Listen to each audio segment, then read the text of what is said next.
más me preocupa es este deslizamiento como en un tobogán hacia el autoritarismo, hacia un modelo de sociedad reaccionario, retrógrado, que alimenta el gobierno, con el que sueña el gobierno. Para mí, claramente, no fue un accidente. Se tapó mucho, se escondió mucho, se gastó un montón de dinero para engañar a los familiares y a la población que estaban buscando el Ara San Juan cuando ya sabían del minuto cero dónde estaba el Ara San Juan. ¿O cómo crees que van a convivir Milei en la tensión Estados Unidos-China? Yo creo que ahí Milei tiene un problema. Porque Argentina, como todo país de América Latina, es objeto de una disputa geopolítica, comercial, de seguridad, pero sobre todo geopolítica y comercial y tecnológica entre Estados Unidos y China. Una diplomacia tosca. Las autoridades de la conferencia episcopal, elegidas por voto democrático de los obispos, seleccionan en la presidencia y en el comité ejecutivo a personas que están absolutamente identificadas con los lineamientos del Papa Francisco. Después del 19, cuando te va mal y perdés las elecciones, el relato fue primando, no fue mal porque no hicimos las cosas que hoy Milei está haciendo. El camino de la violencia, todos sabemos que es una puerta que una vez que se abre, después ha sido muy difícil cerrarlo. Empezando por el presidente Macri, que era el jefe de las Fuerzas Armadas, y que él sabía lo que estaba haciendo el submarino Ara San Juan y la flota de mar, cuando Chile estaba con Inglaterra haciendo maniobras en el sur, nos sentimos muy solos. La familia en general de los tripulantes del Ara San Juan. Lo único que pedimos es justicia, que se sepa la verdad, que traigan los peritos extranjeros que tienen que traer, que se investigue como tiene que ser.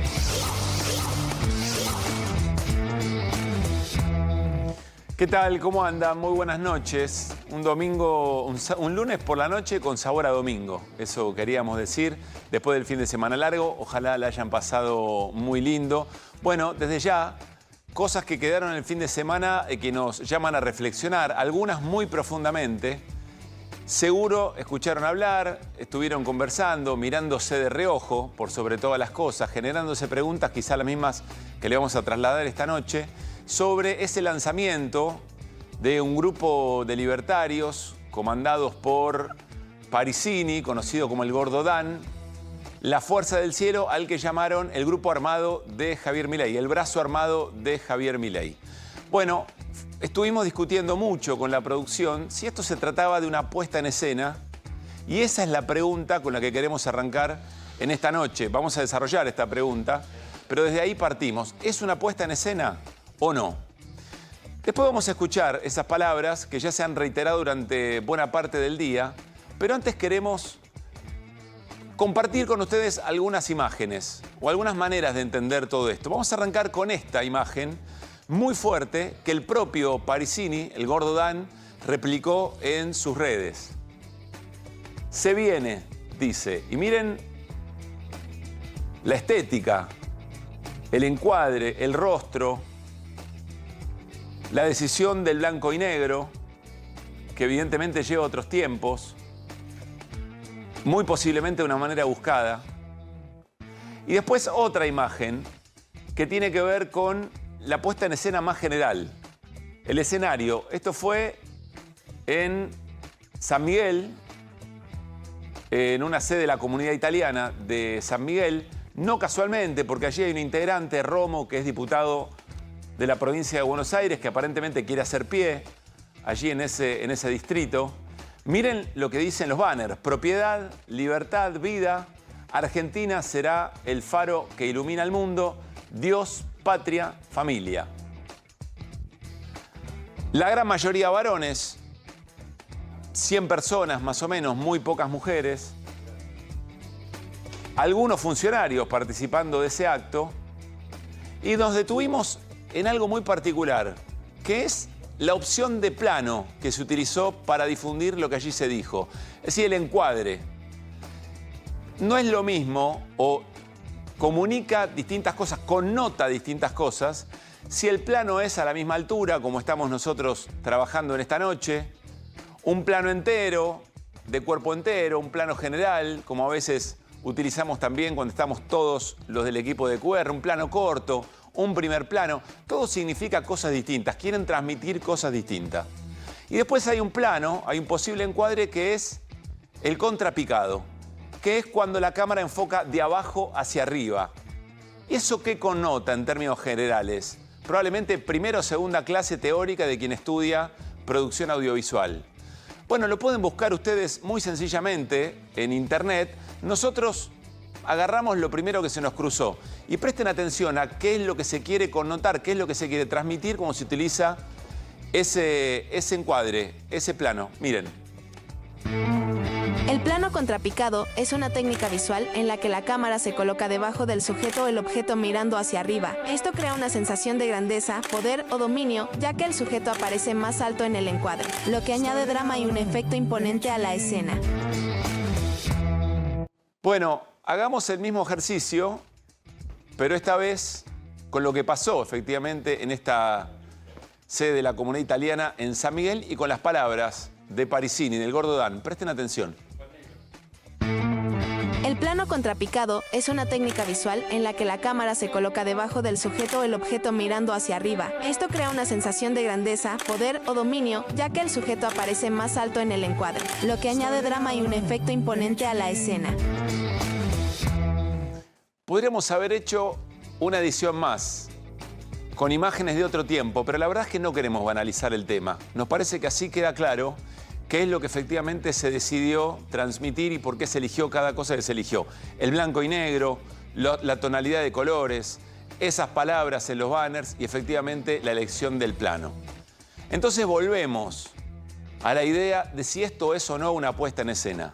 ¿Cuál fue nuestra mayor discusión en producción? Bueno, probablemente esto sea una provocación.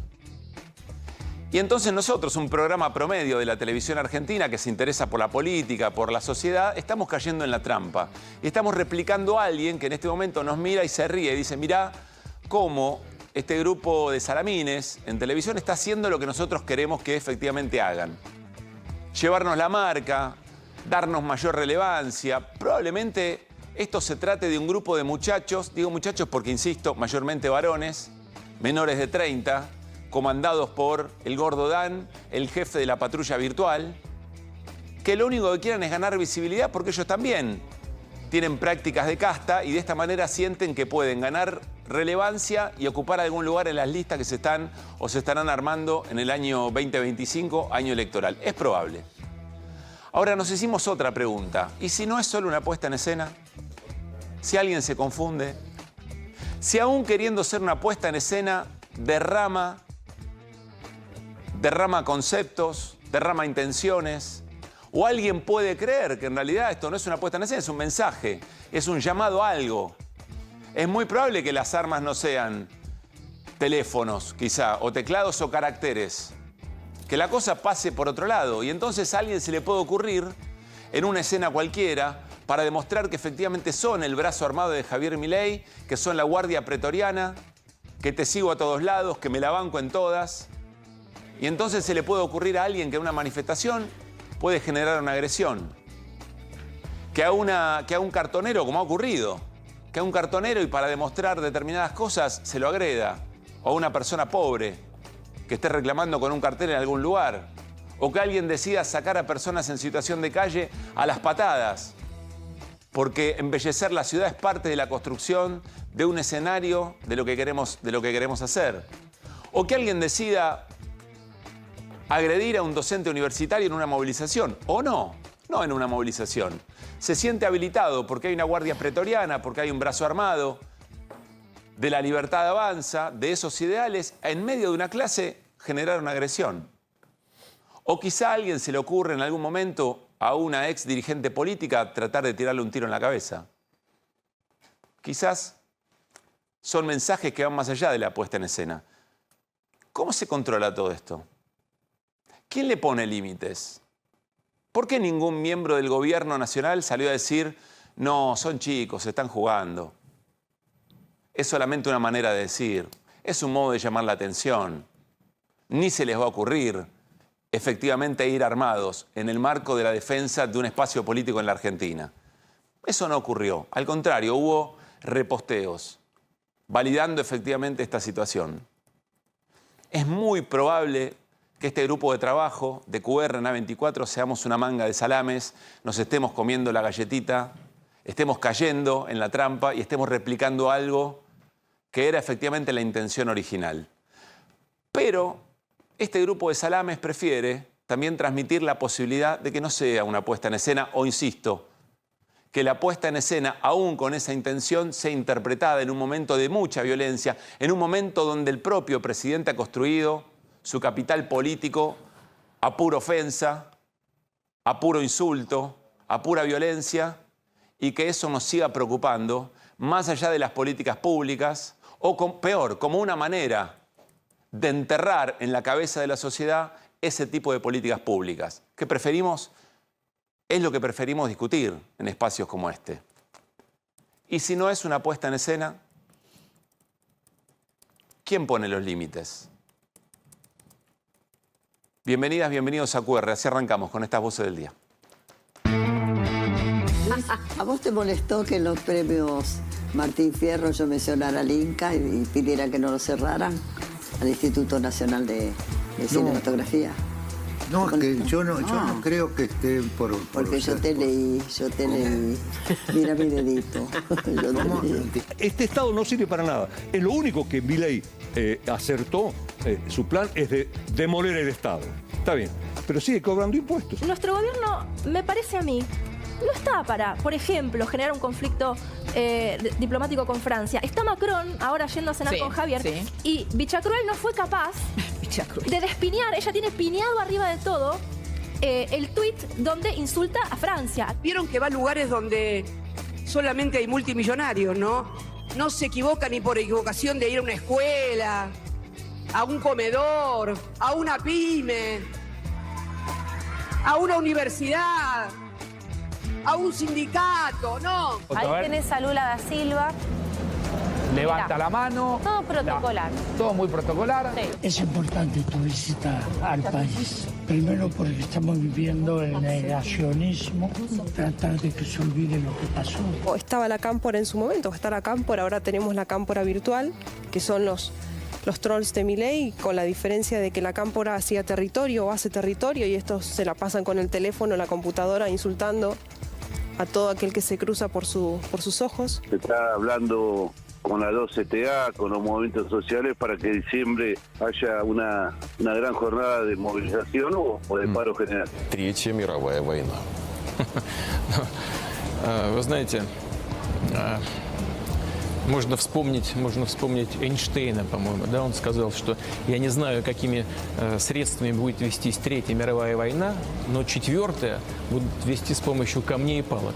La agrupación Fuerza del Cielo, que se está formando hoy aquí entre nosotros, es el brazo armado de la Libertad Avanza, la guardia pretoriana del presidente Javier Milei. Muy buenas noches también para todo el equipo de QR. Señor Martín Granowski, ¿cómo le va? Irina Hauser, Flor Gutiérrez. Buenas noches, buen lunes. Igualmente. Decías fuera de aire que esto tiene mucho que ver con San Miguel específicamente. ¿Por qué? Varios de los presentes en ese lugar son de San Miguel. Incluso Clarín de hoy habla de la banda de San Miguel directamente, dentro de la Libertad Avanza. Tiene relación con el Opus Dei San Miguel, que es un lugar donde el Opus Dei, la extrema derecha de la Iglesia, tiene mucha antipapa, antifrancisco, tiene mucha importancia. Y de ahí son, bueno, Romo, que es presidente del bloque libertario de la provincia de Buenos Aires. Que estuvo ahí presente. Exacto, sí. Nahuel Sotelo es otro hombre importante. Nahuel Sotelo, secretario de Culto y Antes Civilización. era Culto, claro. Ahora es Culto y Civilización en la Cancillería, que abarca también derechos humanos y abarca políticas anti-Naciones Unidas, antiderechos, anti-Agenda de Igualdad, anti-2030, etcétera, etcétera. Es uno de los dos comisarios políticos que le habían puesto a Mondino en su momento. Ah, mirá. No sé si Huerta necesita comisario político, eso lo veremos, pero Mondino evidentemente para mí necesitaba y les puso dos. Uno era Nahuel Sotelo. Y estaba también Alejandro Galleguito Álvarez, que es el subsecretario de Políticas Universitarias, y el hombre que está enfrentándose con las universidades. Vamos a compartir otro momento de ese mismo acto. Sí está ahí bien identificado el Galleguito Álvarez. Escuchen también lo que se cantaba después, ¿no?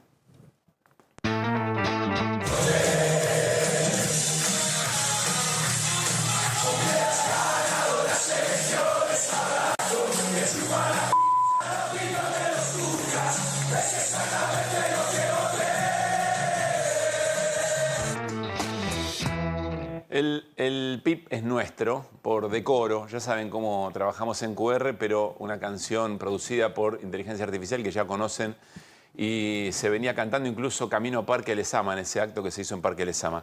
Les pregunto, ¿esto es puesta en escena? ¿No es puesta en escena? ¿Estamos cayendo en una trampa, replicándolo? Vos decís nosotros como salames. Primero nosotros yo reivindico a los salames, que son una de las creaciones más nobles de la historia de la humanidad, si somos salames. Bueno. Y segunda cosa que quiero decir, me parece que hay una parte de discurso habilitante, pero esto es una parte de esto es el Estado. Cuando el Estado habla de violencia, no es discurso habilitante, ya es práctica violencia. Y no estoy hablando en términos jurídicos, yo no voy a hablar de si esto corresponde en ponerle apología al delito, no me interesa eso, la verdad, estoy hablando en términos políticos. En términos políticos esto es parte del aparato del Estado y parte del aparato paraestatal proponiendo o hablando de brazo armado y de guardia pretoriana. Instituciones que ya existen, por otra parte. Me parece que ellos están blanqueando que son un aparato paraestatal con esta situación. ¿Qué significa un aparato paraestatal? ¿Cuáles son los riesgos de todo eso? Un aparato paraestatal es el que puede aplicar, el que puede llegar a aplicar la fuerza de distintas maneras sin ser una, te lo voy a decir groseramente, sin ser una fuerza de seguridad, pero haciéndose pasar como. ¿no? Como sí. Como sí. La AAA fue una fuerza paraestatal, para dar un ejemplo bien gráfico.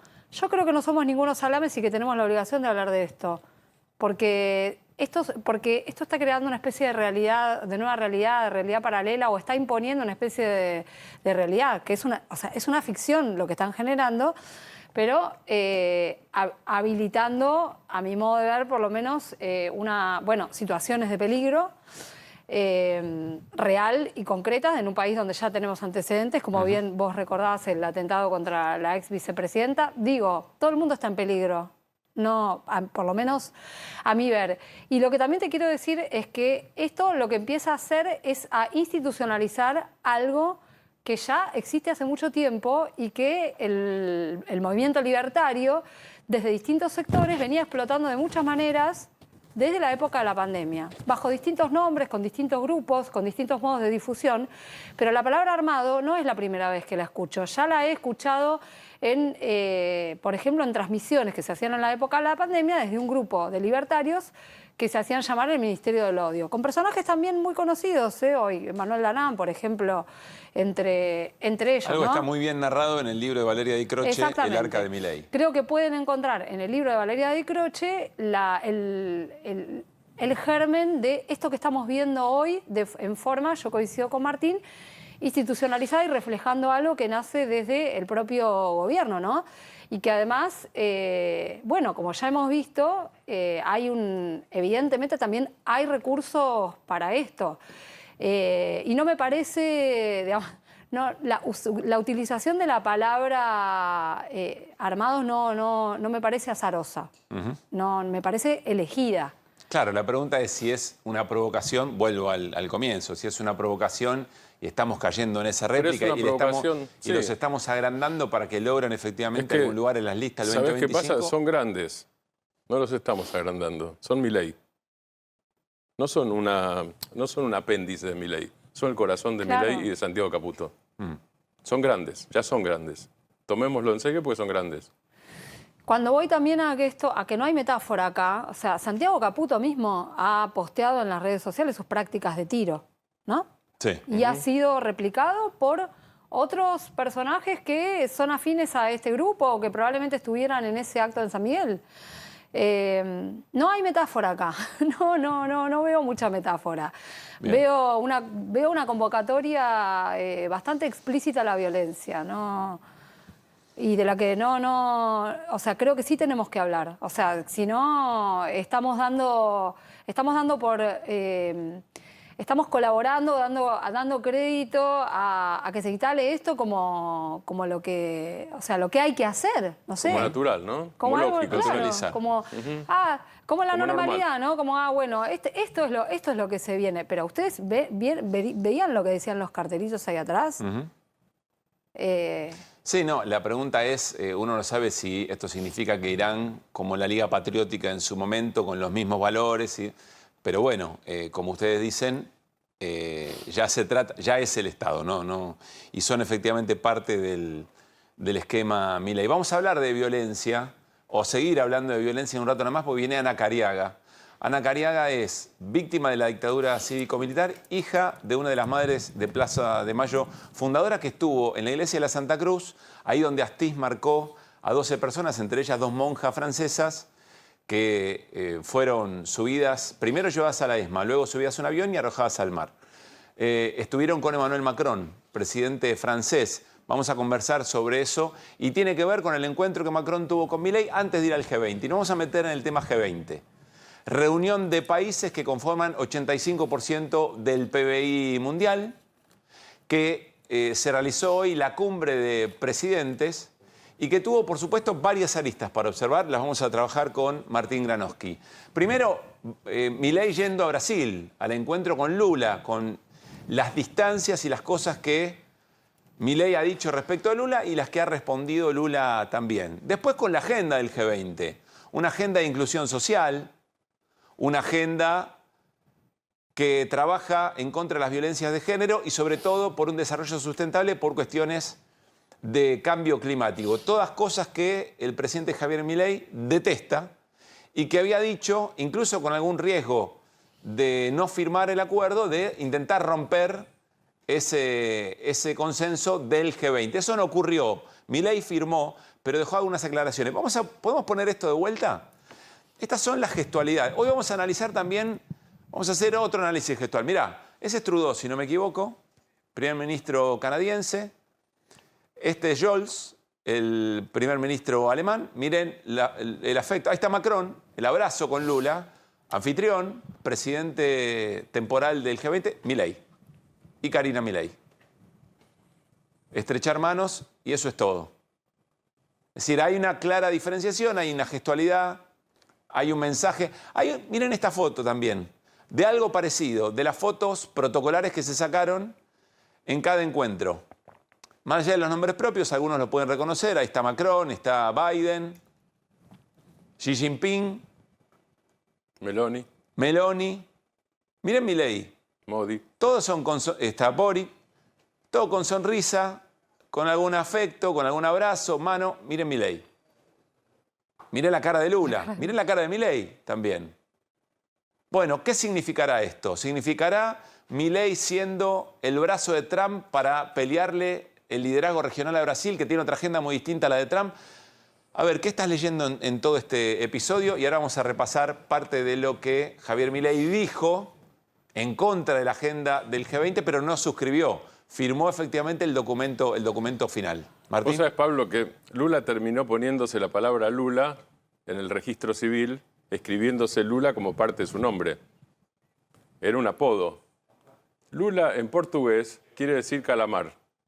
A Lula le pusieron ese apodo en el Sindicato de los Metalúrgicos de San Bernardo porque abrazaba a todo el mundo. Por eso es Lula, porque calamar tiene muchos brazos. Entonces tenía tantos brazos que abrazaba. Por eso es Lula. Lula es un abrazador, digamos. Un abraceiro sería en y no todos piensan, en portugués, no todos los que está abrazando piensan como él.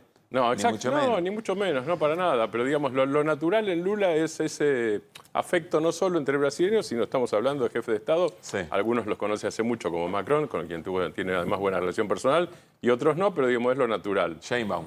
Exacto. México. Bien.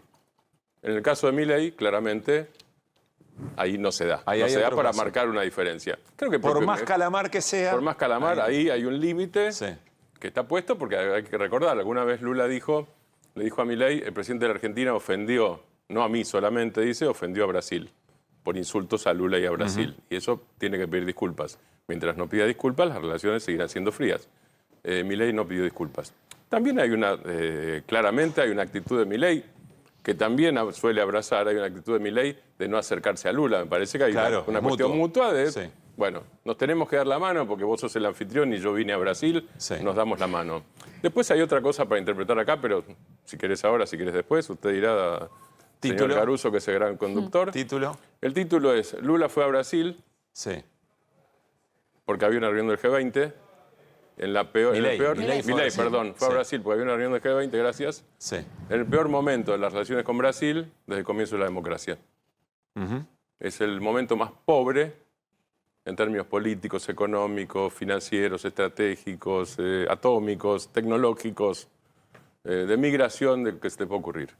Bueno, el momento ahora más vamos pobre a ir... de la relación con Brasil. Me parece que eso es lo saliente de la visita de Milei a Brasil. Ahora vamos a ir. Algunos títulos apenas. El gran ausente pero muy presente era Donald Trump, pero estaba Joe Biden, que llegó tarde a la foto de familia y no pudo estar.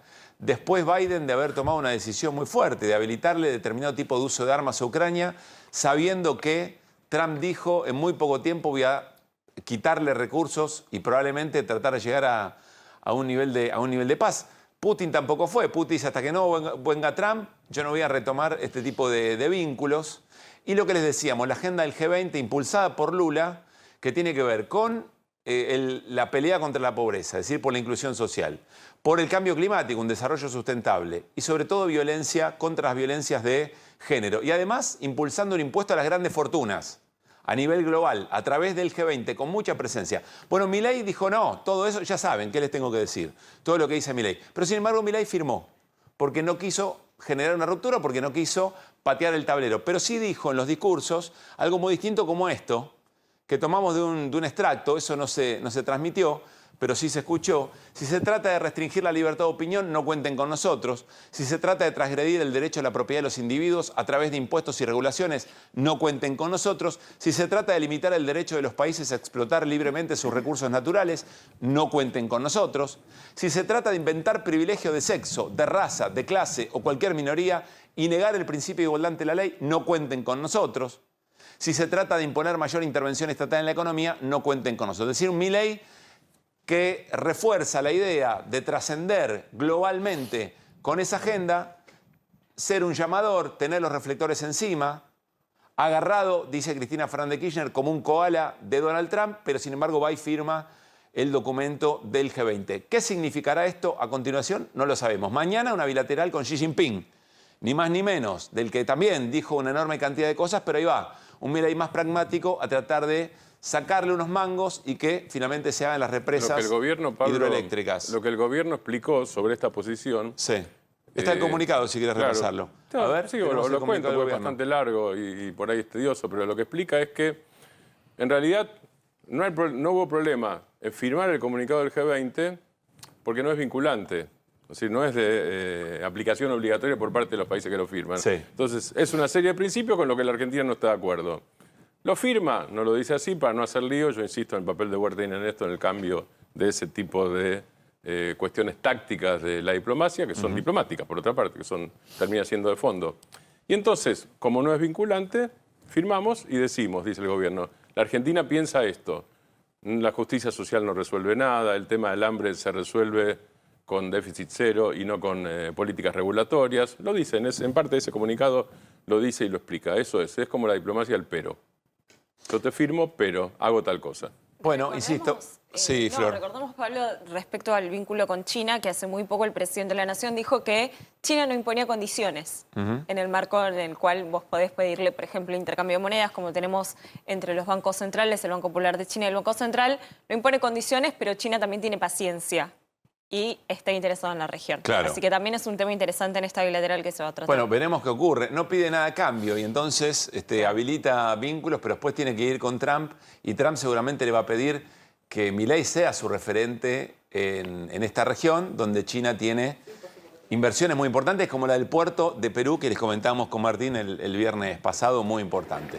Bueno, hablamos de Macron, dos cosas de Macron. Se encontró con el presidente Javier Milei, hablaron sobre potenciales inversiones, sobre todo en minería, sobre todo en innovación tecnológica, pero fueron muy claros. Le dijo Macron, nosotros no vamos a firmar el acuerdo Mercosur-Unión Europea, sobre todo porque hay preocupación de los agricultores franceses que estaban, mientras Macron venía a la región, a riesgo de que firme un acuerdo de libre comercio Unión Europea-Mercosur, le estaban yendo las rutas. Muy interesante ese episodio también. Pero antes Macron, domingo por la mañana, fue a la iglesia de la Santa Cruz. En la iglesia de la Santa Cruz, en diciembre de 1977, después de que Alfredo Astiz, infiltrado, marcara a las personas que efectivamente estaban allí llevando adelante políticas de derechos humanos, queriendo saber por sus hijos, sus hijas, sus familiares detenidos desaparecidos.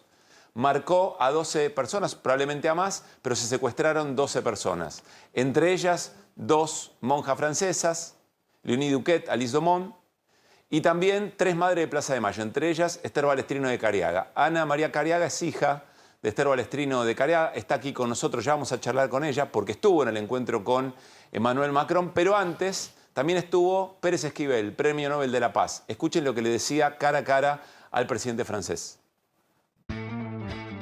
Es importante tu visita al país. Primero porque estamos viviendo el negacionismo. Tratar de que se olvide lo que pasó. Nosotros somos sobrevivientes del horror. Pero tenemos la esperanza de un mundo mejor. Estoy muy afónico, no puedo hablar mucho.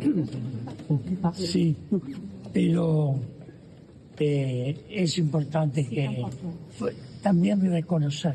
Francia nos ayudó mucho en la resistencia. Podría mencionar a muchísimos hermanos y hermanas franceses. Ana María, también sobreviviente de la dictadura cívico-militar, estuvo detenida, desaparecida en Club Atlético. Ana María, ¿cómo estás? ¿Qué tal? Buenas noches, gracias por estar acá. Un gusto. Estabas ahí en el video al lado de Pérez Esquivel frente a Macron. ¿Qué significó? ¿Qué más pudieron decirle? ¿Qué recibieron del presidente francés? Bueno, primero fue un hecho muy importante porque vino a traer una ofrenda floral en homenaje a las religiosas francesas y él mismo hizo extensivo ese homenaje a los desaparecidos y las desaparecidas franceses, que son 24 y que había muchos familiares ahí, y también a los desaparecidos y las desaparecidas de Argentina.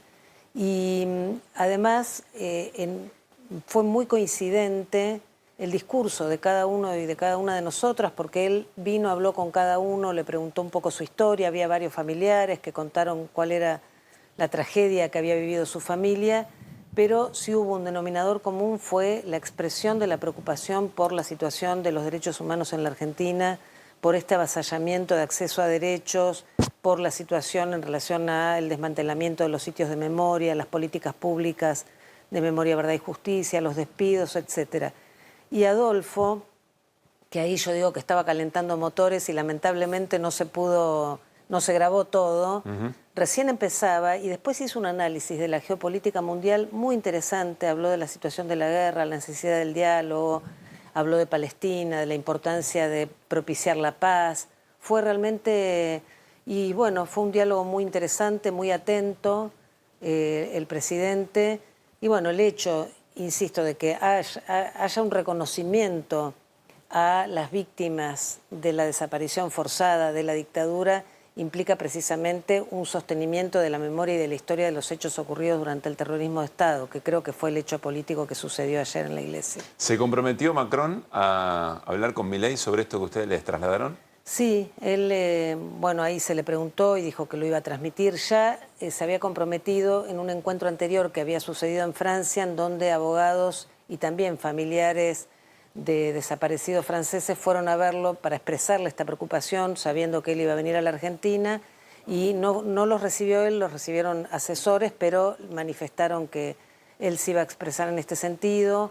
Bueno, él sostuvo ahí explícitamente el lema "La Francia no olvida", dijo que había que sostener la memoria, que había que mantener la memoria, habló de la libertad, es decir, se habló de valores que son importantes para los pueblos, que tienen que ver con la defensa de los derechos humanos, se habló de los delitos de lesa humanidad que hacen al derecho universal, que lesionan la condición humana, que ofenden y conciernen a la humanidad en su conjunto, y bueno, hubo una coincidencia en general, escuchó toda la historia de lo que había pasado ahí, como decías vos recién, supo que había estado Alfredo Astiz en esa iglesia señalando en todo su trabajo de infiltración y señalamiento de los familiares que iban a secuestrar.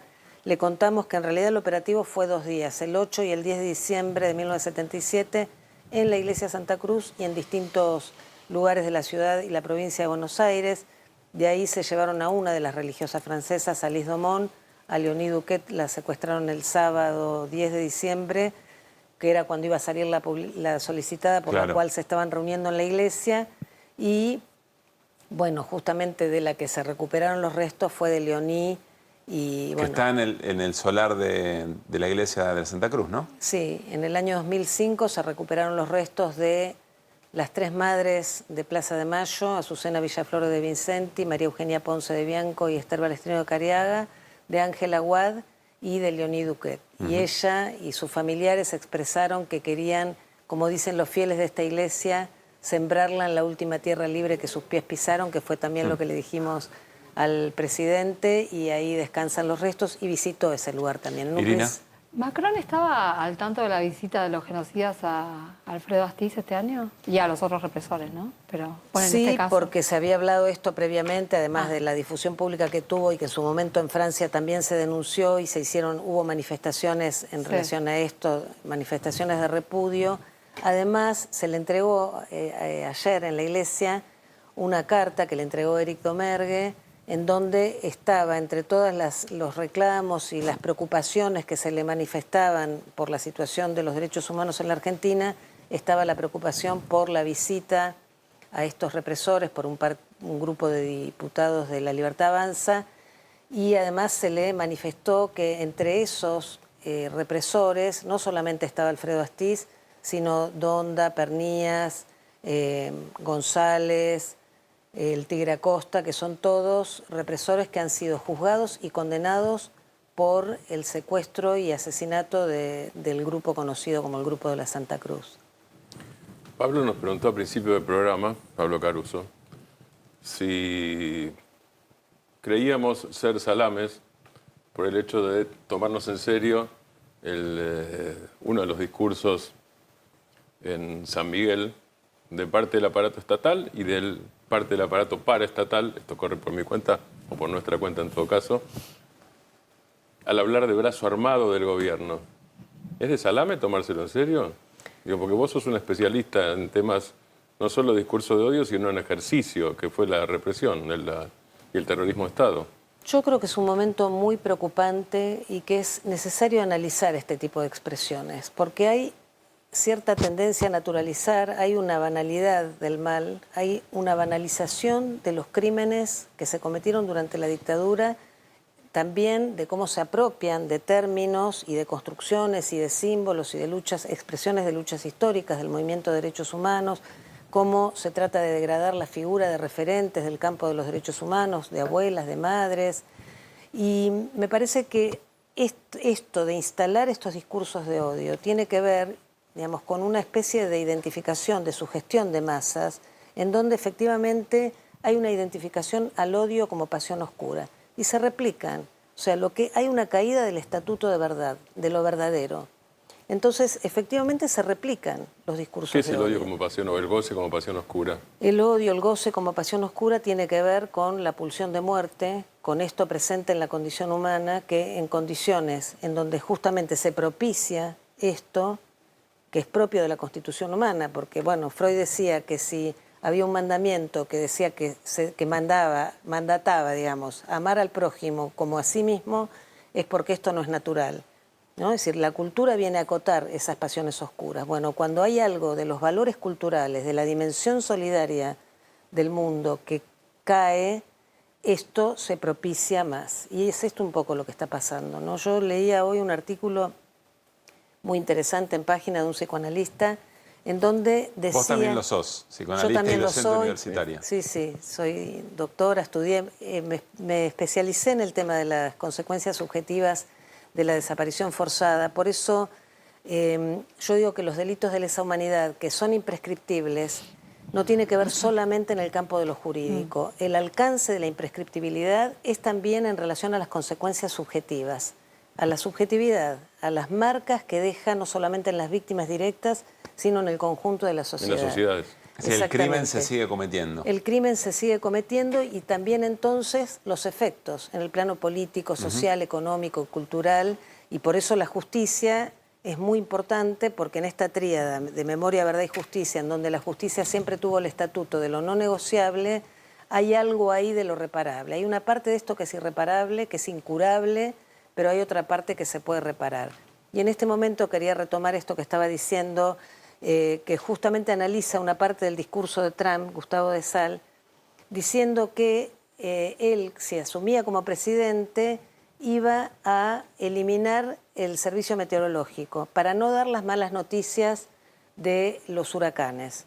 Entonces, eso es lo que está pasando, no solamente acá, ¿no? O sea, en esto que nombramos como batalla cultural, que lo que se está haciendo precisamente es propiciar esto de la buena vibra, de que hay que pensar en positivo. Entonces, si pensás en positivo, te va a ir bien en la vida, y justamente eso hace que de alguna manera se eclipse todo lo que tiene que ver con la justicia social, la distribución equitativa de la riqueza, etcétera, etcétera. Es una cuestión de pensamiento. Igual me parece que ellos hacen algo más, que es negar todo lo que sucede con afirmaciones. No es que simplemente no te cuentan la mala noticia.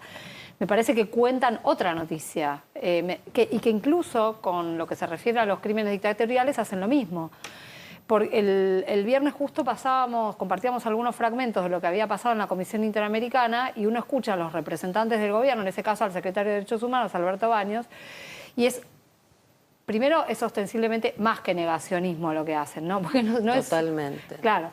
Pero además era afirmar un discurso absolutamente irreal, pero con una convicción que a cualquier desprevenido le puede hacer creer que acá en Argentina no pasó nada, no hubo dictadura, no hubo crímenes, es todo un invento. Y en todo caso, bueno, si hubo, y que también se juzgue a los terroristas para ellos, ¿no? A la guerrilla. Digo porque me parece que van un paso más allá. No sé cómo ves esto, que ellos generan una versión de la realidad.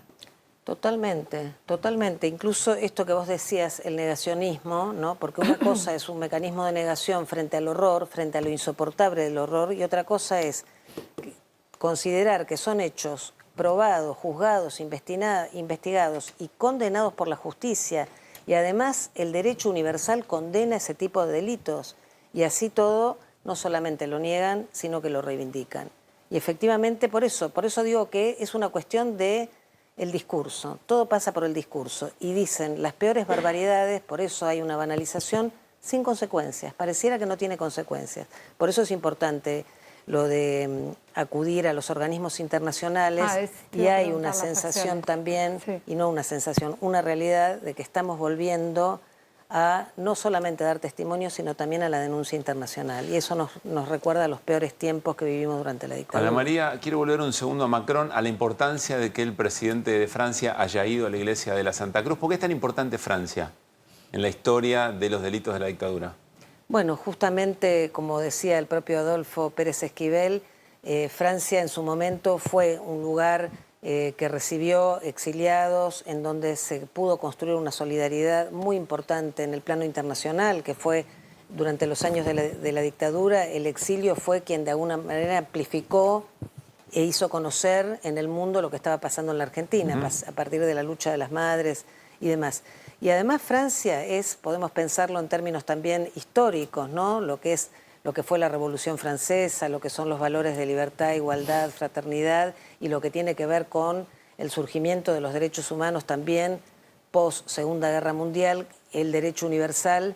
Y bueno, me parece que en ese sentido hay una diferencia, incluso en expresiones de derecha en Europa, respecto de determinados límites. Creo que esa fue la coincidencia en el encuentro con Macron respecto a determinados límites en relación a lo que son los delitos de lesa humanidad y lo que implica defender los derechos humanos como valor establecido universalmente. Ana, muchas gracias por haber venido. Gracias a ustedes. Que esté muy bien. Gracias. Seguimos en QR. Nos vamos con Flor, cambiamos de tema, nos vamos con Flor a la pantalla. Vamos a hablar de economía y de algo muy puntual que tiene que ver con las preocupaciones por el verano que se viene en términos del turismo. Vamos.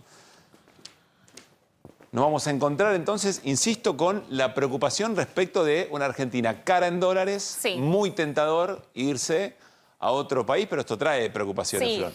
Los que pueden irse, los que pueden tomarse unas vacaciones, los que pueden gastar, salir, la realidad es que Bueno, lo venimos hablando hace bastante, hay un atraso cambiario importante que se está profundizando sobre todo en este momento porque las monedas emergentes, las monedas de nuestros socios comerciales, Brasil por ejemplo, sigue devaluando el real. Hoy el peso mexicano, el peso chileno, el real devaluaron entre 1 y 1,2%, ya va más del 3% en el mes.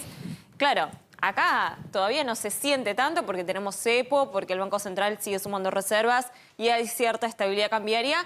Pero la pregunta es, ¿qué va a pasar en el verano? ¿Por qué? Porque va a haber más salida de turistas, es decir, de demanda de argentinos dólares que quieran viajar y eso va a generar más demanda de dólares, entre otras cosas, por este encarecimiento en dólares. Pero vamos a ver algunas placas con números. Déficit de la balanza de turismo, ya hay un déficit. O sea, hay más argentinos gastando en el exterior o con tarjetas consumos en dólares que dólares que ingresan por turistas que vienen al país. Acá lo vemos en septiembre. El déficit fue de 650 millones de dólares. ¿Cuáles son las estimaciones para este verano? Se proyectan por encima de 2.900 millones de dólares. O sea, ya superamos los 3.000 millones, pero además se proyecta que vamos a terminar con más de 3.000 millones de dólares de déficit este año, exactamente, entre otras cosas, por Flor, discúlpame, argentinos que viajan al exterior. Sí. Esas cifras son el gasto estimado con tarjeta, porque hay una parte que usará los dólares que tenía el colchón, canuto, caja o lo que fuere, ¿no es cierto? ¿Eso es tarjeta? Esto es todo. Estos son Eso es gastos al exterior, ya sea por compras en dólares que realizás con la tarjeta de crédito, con cualquier tarjeta, por también dólares que comprás paquetes turísticos, vuelos, todo sale por esta misma cuenta.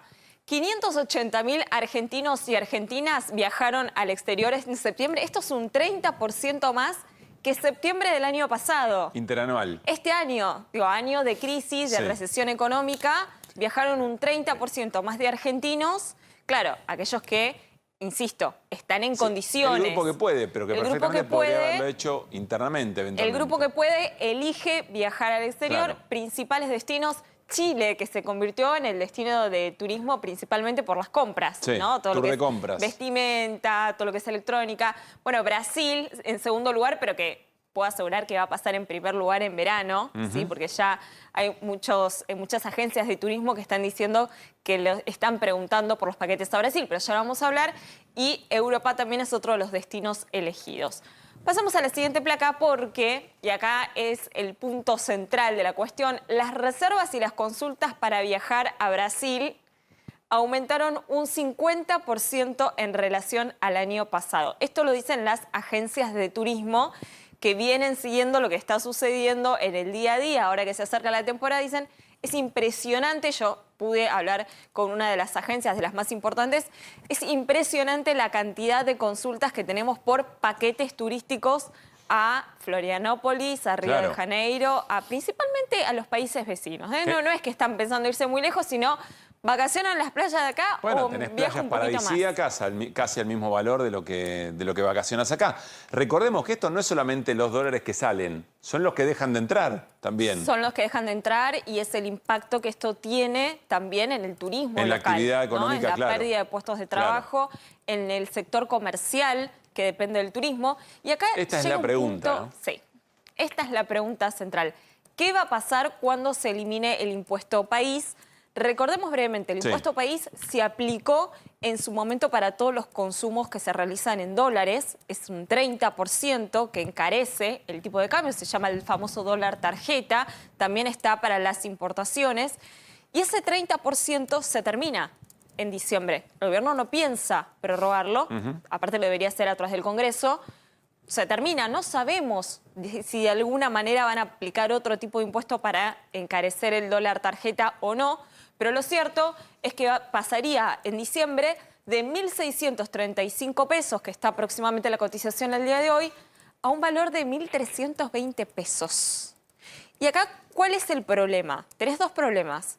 Uno, lógicamente, si el dólar tarjeta es más barato, tenés más incentivos a viajar al exterior, además de que estamos caros en dólares, viajar al exterior y consumir con tarjeta de crédito. Cuando consumís con tarjeta de crédito, le sacás dólares al Banco Central, ¿sí?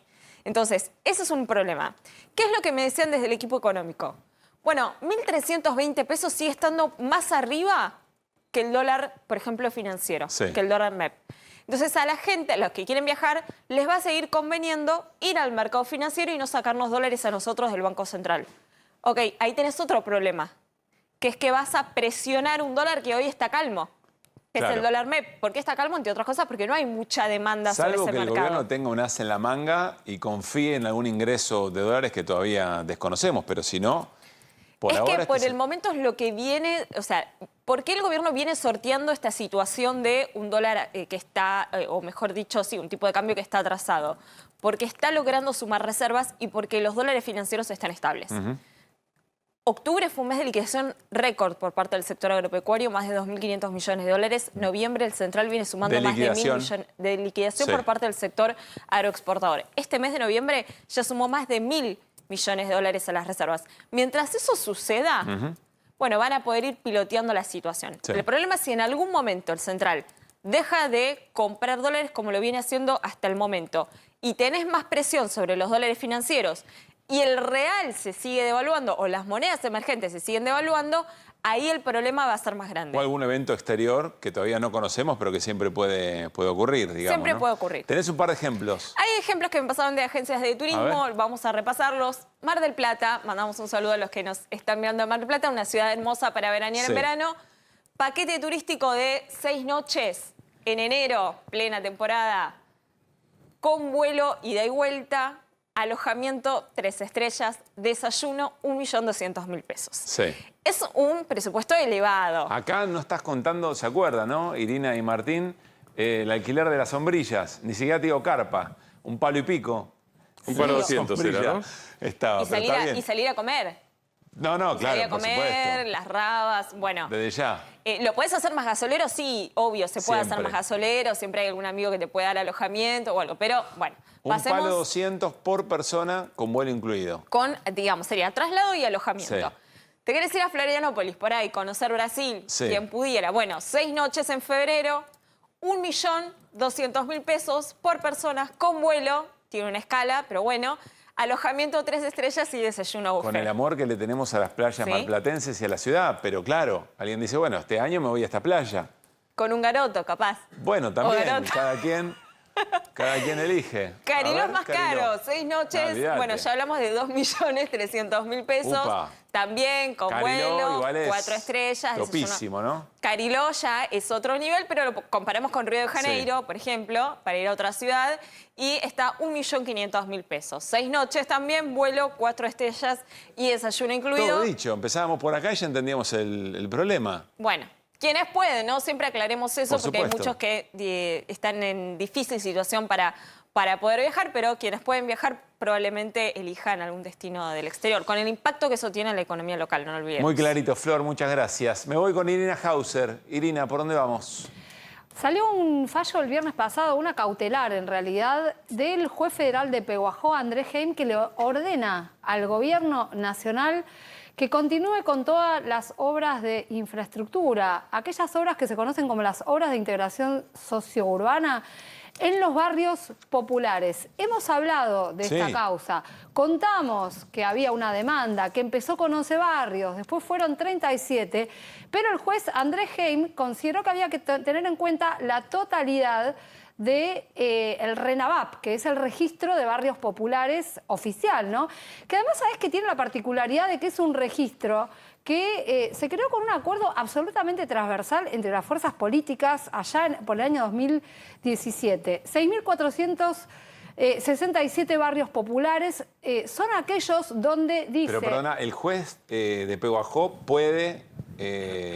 impartir esa sentencia para esa cantidad que exceden a Pehuajó. Es un Pehuajó amparo no tiene colectivo, él lo inscribió como amparo colectivo a partir de que, de que se iban multiplicando los barrios en distintas provincias del país que planteaban el mismo tipo de problemática, que era que las obras claves de infraestructura, cloacas, red de gas, desagües pluviales, algunas obras para evitar derrumbe, todo lo que te puedas imaginar, todo eso está paralizado en los barrios populares. ¿Por qué? Por el desfinanciamiento del FISU. ¿Te acordás de lo que era el FISU? El Fondo de Integración Sociourbana, que justamente se sostiene con el impuesto país.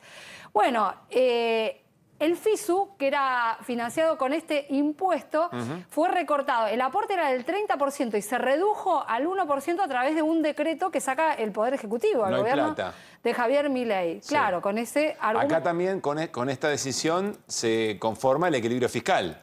Es decir, cuando se habla de equilibrio fiscal, a este costo. Al costo 850.000 familias que se quedan sin la posibilidad de esa infraestructura, que también se decía, Irina, corregime, en ese momento, infraestructura muy importante para los estados locales para darle pelea al narcotráfico, que si no ocupa el lugar del Estado cuando el Estado no está. Exactamente. Entre otras cosas, ¿no? O sea, la falta de esta infraestructura y el deterioro que se produjo en todos estos meses a partir de esta paralización trajo otro tipo de consecuencias. Enfermedades, inasistencia escolar, inasistencia laboral, todo lo que te puedas imaginar. ¿Por qué? Producto de inundaciones, de enfermedades que se producen por justamente la acumulación de agua estancada y de bacterias que provocan determinadas patologías muy frecuentes en los barrios, como por ejemplo la que viene con la Escherichia coli, ¿no? Es una de ellas. Te estoy dando ejemplos corrientes, pero esto, vos imaginate esto multiplicado a ese número que acabas de mencionar, 850.000 familias que se ven afectadas. El amparo colectivo fue planteado... Mirá estos datos. Bueno, te quiero decir la fuente de estos datos porque son los impulsores, o sea, estos barrios se presentan representados fundamentalmente por el Centro de Estudios Legales y Sociales. Después se presentaron algunas otras personas a título individual y tratando de acompañar a vecinos y vecinas. Pero el CELS da estos datos incluso cuando promueve esta acción. Uno es que en Argentina el 47% de la población no tiene conexión a red de gas. Estas son algunas de las obras interrumpidas. Porcentaje similar carece de cloacas. Estamos hablando de unos 20 millones de personas. 7% no tiene acceso al agua potable. Se entiende por qué además los problemas encadenados con la paralización de obras. La mitad de la población que no tiene conexión a red de gas ni cloaca, Irina. Sí, estamos hablando de eso. Y de lo que se financió del 30% del impuesto país al 1% tiene que ver con obras que van en ese sentido. Exactamente. Entonces, ¿qué dice el juez? El juez no acepta, por ejemplo, declarar inconstitucional el decreto, pero dice, el Poder Ejecutivo tiene que garantizar el financiamiento de alguna manera. Y además dice que está teniendo una conducta abiertamente omisiva en este sentido. Y plantea que exhorta al Congreso a que cuando discuta el presupuesto incluya este tema. Dice, esto tiene que estar previsto en la discusión presupuestaria. Por otro lado, hay un tema acá que aparece y que ya apareció también cuando se dictó la sentencia de fondo en el caso de los comedores comunitarios que no reciben el alimento. Nuestro país suscribe pactos internacionales que tienen rango constitucional, están incorporados a la Constitución. Y hay una premisa en esos pactos internacionales que son ley en nuestro país, que es que ninguna medida de gobierno puede ser regresiva. ¿Esto qué quiere decir? No podés empeorar la vida de nadie. En todo aquello donde avanzaste, en la conquista de derechos y en la mejora de la situación de vida de las personas, de los ciudadanos y las ciudadanas, no podés ir para atrás, no lo podés hacer menos con una medida de gobierno que sabés el impacto que va a tener. Claro. Así que aparece el mismo argumento que encontramos en la causa de los alimentos, en esta cautelar de este amparo colectivo que, como te digo, está siendo dictada en favor de por lo menos 6.500 barrios populares donde están frenadas las obras de infraestructura. Me imagino, Irina, que el gobierno va a apelar a esto, veremos cómo sigue. Bien. Pero cuando nos preguntamos, ¿se acuerdan la semana pasada le preguntamos ayúdenme, quién le pone límites a Milei? Nos pregunta, la integrante de los organismos que fueron a las comisiones, a la Comisión Interamericana de Derechos Humanos. Sí. ¿Quién le pone? Y ahí se decía, bueno, nos parece que el Poder Judicial no está reaccionando a la altura de las circunstancias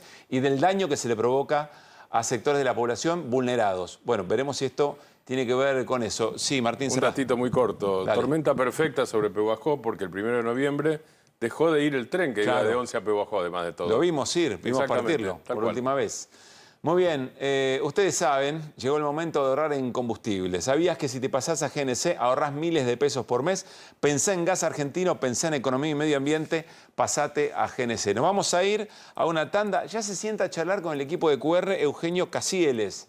Eugenio Casieles es legislador porteño, fue fundador de La Libertad Avanza y hace poco se fue de ese espacio, en la legislatura. Ahora formó un nuevo partido, se llama Transformación. Vamos a charlar con él. ¿Por qué tomó esa decisión? ¿Qué está viendo? ¿En qué momento lo ve al presidente Javier Milei? ¿Es el mismo Javier Milei con el que fundó efectivamente La Libertad Avanza? ¿Qué es lo que está leyendo, insisto, en este momento de la política del gobierno? ¿Querés cuidar tus ahorros y no sabés cómo invertir? Yo te recomiendo Banco de Joyas. Podés conseguir lingotes desde 1 gramo, pagar hasta en 12 cuotas, encontrarlos en la tienda online o acércate al Salón de Avenida Corrientes 2822, casi esquina Pueyrredón. ¿Te interesaría invertir en oro de manera segura y sencilla? Te presentamos nuestros nuevos lingotes de oro 24 quilates. Aprovecha la preventa y empezá a invertir. Nosotros te ayudamos. Confía en Banco de Joyas.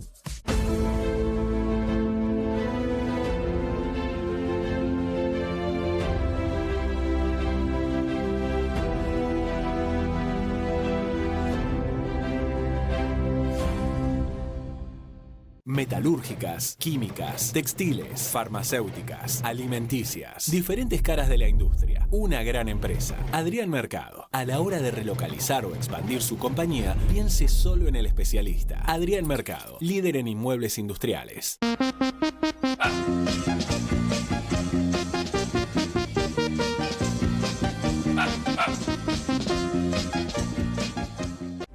En La Rioja tenemos nueva constitución. Más federal, moderna, inclusiva, participativa, que consagra derechos para todas y todos.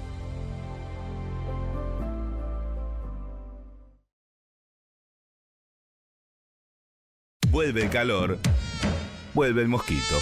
Para prevenir la propagación del dengue, hay que impedir que el insecto se reproduzca. Evita la acumulación de agua en todos los espacios de tu casa. Municipio de Morón, corazón del oeste.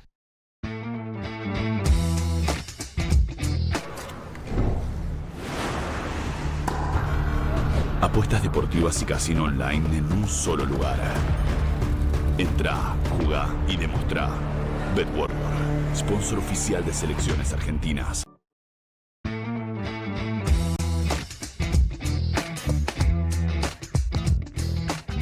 Muy bien, seguimos en QR. Como les decíamos, ya está sentado con nosotros para charlar con el equipo de QR, Eugenio Casieles.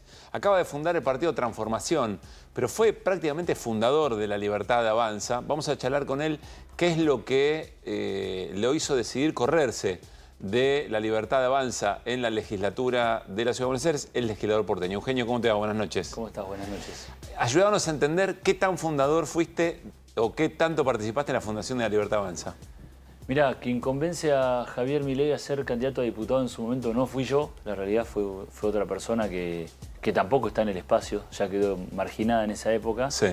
Pero ni bien terminó eso, hubo una ventana de 2-3 meses y en ese momento Javier estaba con José Luis Espert, después se distanciaron y nos juntamos y me pidió que lo ayudara. Y la verdad que a partir de ese momento puse todo mi equipo a disposición, un equipo que estaba formado, en el que había varias personas que lo acompañaron mano a mano en toda la campaña, en los temas más importantes. Y muchos que lo siguen acompañando. Y varios que lo siguen acompañando, sí. A ver, Eugenio, ¿por qué tomaste esta decisión? O eventualmente, en el cúmulo de cosas que seguramente hacen a la toma de una decisión, ¿cuál fue el límite? Mira, todo fue escalando. A mí lo primero que me hizo mucho ruido fue la composición del gabinete en su momento y cómo fue evolucionando ese gabinete. Nosotros en la campaña cantábamos La casta tiene miedo y tal, y cuando vi el gabinete dije, bueno, no se nota el miedo porque están sentados adentro del gabinete. Hoy el gabinete tiene ministros de todos los colores que han sido ministros de otros gobiernos, Daniel Scioli, Patricia Bullrich, Toto Caputo, Sturzenegger, que tienen varios fracasos en sus espaldas. Entonces digo, eso fue una primera alerta. Yo ya venía con algunas diferencias, pero menores. Me pongo en el lado del gobierno y digo, bueno, pero gobernar no es poca cosa, se necesita gente con experiencia, con rodaje, que conozca los ministerios. ¿Qué dirías? Puede ser, pero no es lo que hablamos, no es lo que nos comprometimos y no es lo que le prometimos a la gente. Yo no me moví, digo, hay un montón de gente que de verdad tiene experiencia, que está formada y que tiene vocación de transformar las cosas, y yo creo que está mucho más formada que esos ministros y no se le dio ninguna oportunidad. Digo, fueron a buscar la misma fórmula de siempre. Sturzenegger, no voy a decir la cantidad de fracasos que tiene en Argentina. Toto Caputo, la experiencia es la misma, fue la única salvación de él era ir a buscar plata al Fondo Monetario Internacional. Por eso hoy no es llamativo el vínculo que tiene el presidente con Estados Unidos, que para mí es una barrera bastante importante. Uno de los momentos donde yo dije, esto está tocando un límite para mí, fue ver las fotos, ver al presidente bailando. Digo, el otro día en el CEPAC. A mí eso me chocó muchísimo. ¿Por qué? Y la verdad que pedimos a la gente un esfuerzo, etcétera, y vamos a besar el anillo de Estados Unidos. Yo no soy ni pro Israel, ni pro Estados Unidos, ni Cuba, ni Venezuela. Yo soy argentino y estoy orgulloso de Argentina. Digo, cuando vamos y hacemos esos actos a nivel internacional, a mí me da la sensación de que estamos perdiendo soberanía en un punto. Ponemos en discusión cosas que yo no pondría en discusión, y la verdad, si la contraprestación es ir al Fondo Monetario Internacional, habitualmente Estados Unidos y el Fondo Monetario Internacional no regalan la plata. Pero esto no estaba en la fundación en los orígenes de Milei entrando a la política. ¿No estaba este alineamiento con Estados Unidos e Israel? No, mira, Israel vino después, el alineamiento de Javier Milei vino después. Con Estados Unidos tenía un plan de dolarización que yo no coincidía. Digo, por supuesto, nadie en ningún espacio político coincide 100% con el dirigente que lo maneja. Digo, yo tenía grandes coincidencias con muchos puntos, no soy economista, tenía diferencias en la cuestión económica, pero digo, en la situación que venimos los últimos 30 años, digo, bueno, es una cosa que ya ha pasado de una manera, de la otra, plantea una cosa y la otra. La diferencia grande y sustancial era que veníamos a destruir la casta, a luchar contra lo mismo de siempre, veníamos con una fórmula distinta. Y la verdad que a mí ese tipo de cosas me chocan, me choca la posición internacional, esto que te digo, digo, no conozco a Diana Mondino. No la conozco, pero a Diana Mondino la expulsaron o la echaron o le pidieron la renuncia o el formato que haya sido, acompañada de una carta donde se hablaba casi de macartismo y se decía que el problema con Diana Mondino había sido votar en contra de Estados Unidos e Israel, y una semana después el nuevo canciller votó lo mismo y lo aplauden. Entonces, hay una serie de incongruencias a nivel internacional que a mí me dan mucho miedo, digamos. Me parece que Argentina tiene una gran fragilidad en ese punto, nos tenemos que cuidar. Y hoy veo que la última preocupación es poner por encima de todo a Argentina. Me da la sensación de que entramos en una etapa de desesperación. Perdón que termino el punto y te digo, un segundo. Dale. Da la sensación de que entramos en una etapa de desesperación que es China, Estados Unidos, China, Estados Unidos. La verdad que no es China ni Estados Unidos, es Argentina. A partir de ahí ordenamos, ¿no? A ver cómo le caemos simpático a Estados Unidos. Volvemos de un viaje, golpeamos la campanita, decimos que no vamos a salir del cepo y llamamos a China. Es como, no está claro cuál es el ordenamiento de Argentina.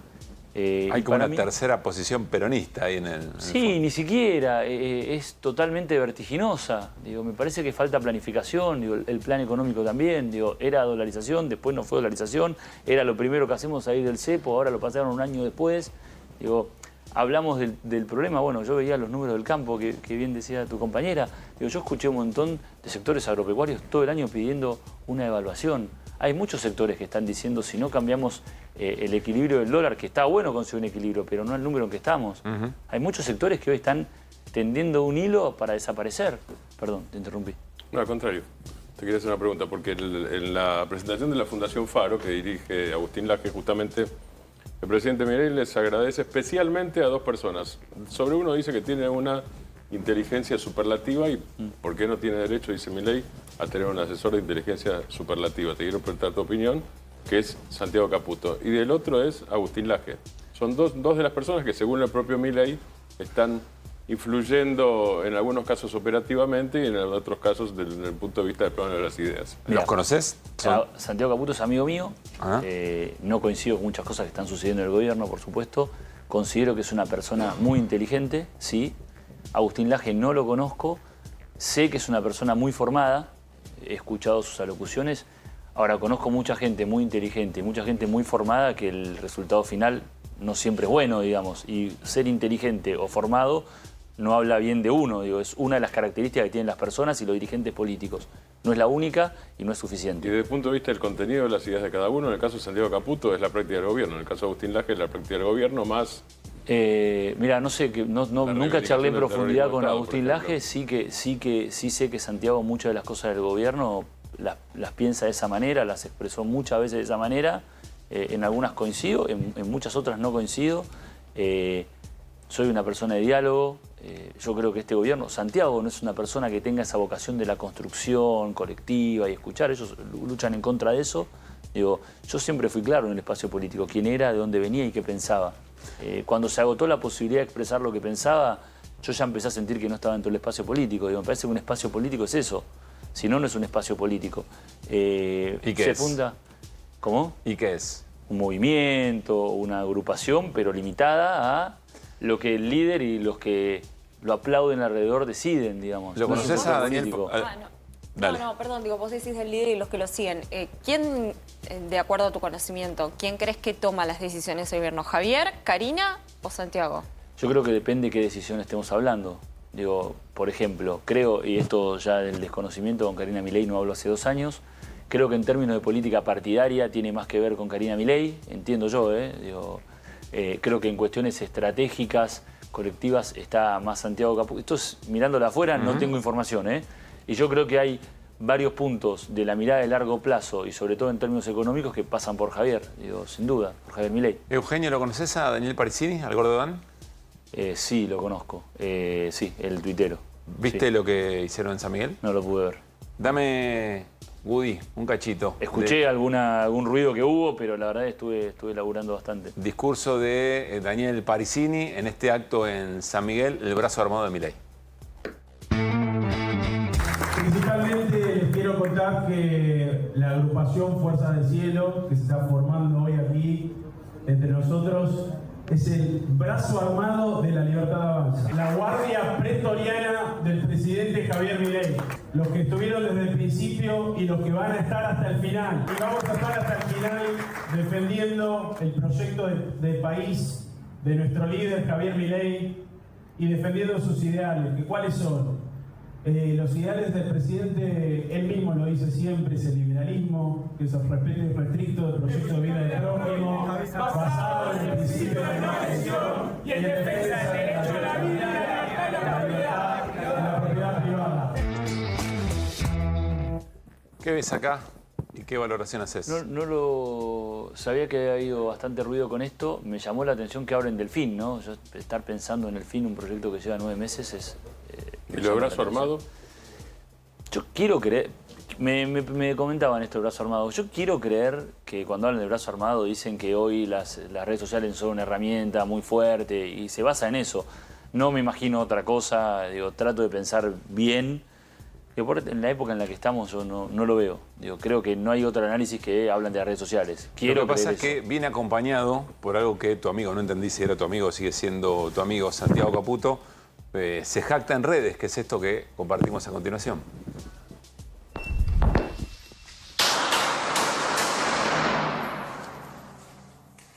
La esquina.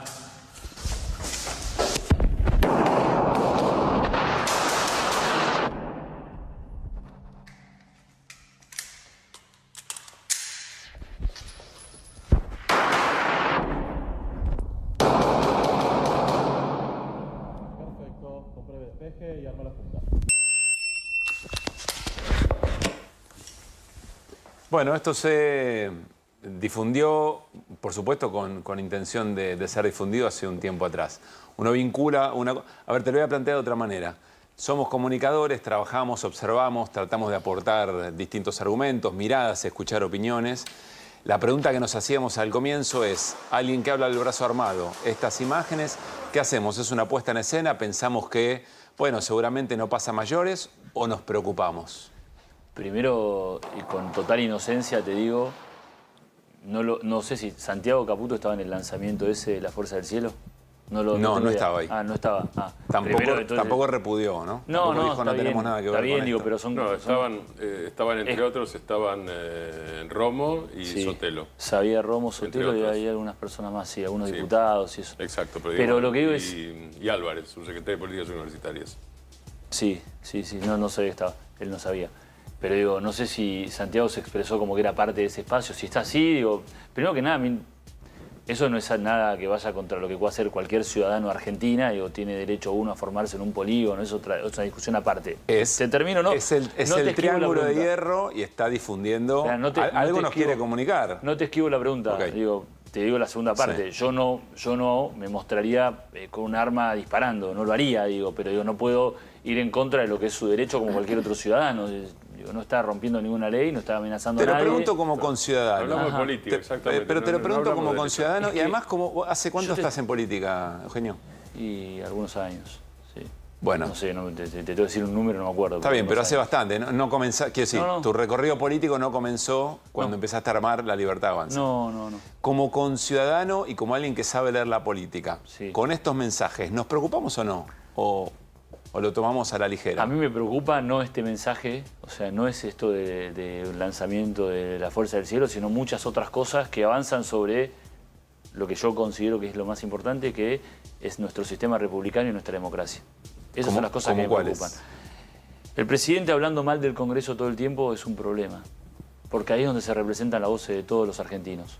Digo, no solamente en el espacio que nos gobierna. Cuando ustedes hablaban de casta, vos no te referías al Congreso. No, sí hay que luchar contra la casta, etcétera, pero yo no estoy en contra del Congreso. Estoy en contra de los funcionarios, de los tipos que están 30 años en el Estado, sí, por supuesto. Ahora, las personas que son elegidas por el pueblo, si yo avanzo sobre el Congreso...